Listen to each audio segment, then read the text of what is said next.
ఇక కార్తీక మాసంలో మనకి దీపాలకు ప్రత్యేకమైన ప్రాధాన్యత, చాలా ముఖ్యమైనటువంటి విశేషం. ఇంట్లో దేవుడి దగ్గర, తులసి దగ్గర, అదేవిధంగా ధాత్రి అంటే ఉసిరి చెట్టు దగ్గర మనము దీపం వెలిగిస్తూ ఉంటాం. అంటే ధాత్రి నారాయణుడు అని పేరుంది మనకి. ఉసిరి చెట్టుకి ధాత్రి నారాయణుడు, సాక్షాత్ నారాయణ స్వరూపం ఉసిరి చెట్టు. కాబట్టి సూర్యాస్తమయ సమయం కాగానే ఇంటి ద్వారం దగ్గర, ఆలయాల్లో దీపాలు మనం వెలిగించాలి. కార్తీక మాసంలో దీపం వెలిగించడానికి ఎంతో ప్రాధాన్యత ఉంది. దీపదానానికి కూడా అంతే ప్రాముఖ్యత ఉందన్నమాట.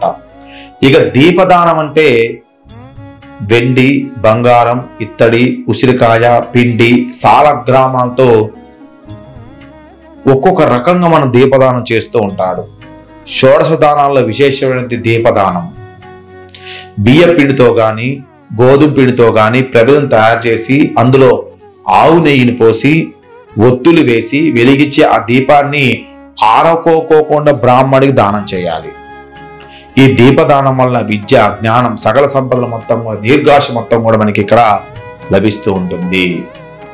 ఇక దీపం వెలిగించేటప్పుడు ఏ నూనె పోస్తే మంచిదంటే, దీపారాధనలో ఆవు నెయ్యి దీపాన్ని దానంగా ఇస్తే ముక్తి లభిస్తుంది.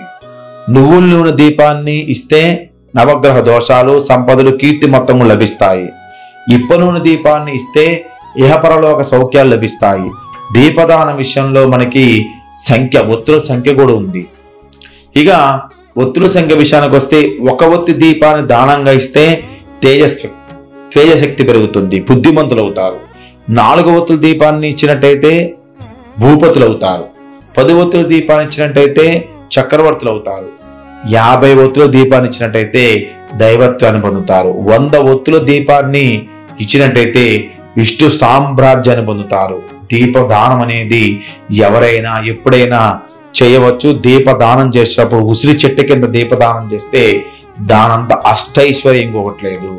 పసుపు, కుంకుమ, పుష్పాలతో అలంకరించి పూజ్య దాన్ని దక్షిణ తాంబూలతో బ్రాహ్మణుడు దానం ఇయ్యాలి. సాయం సమయంలో దీపదానం చేస్తే చాలా మంచిది.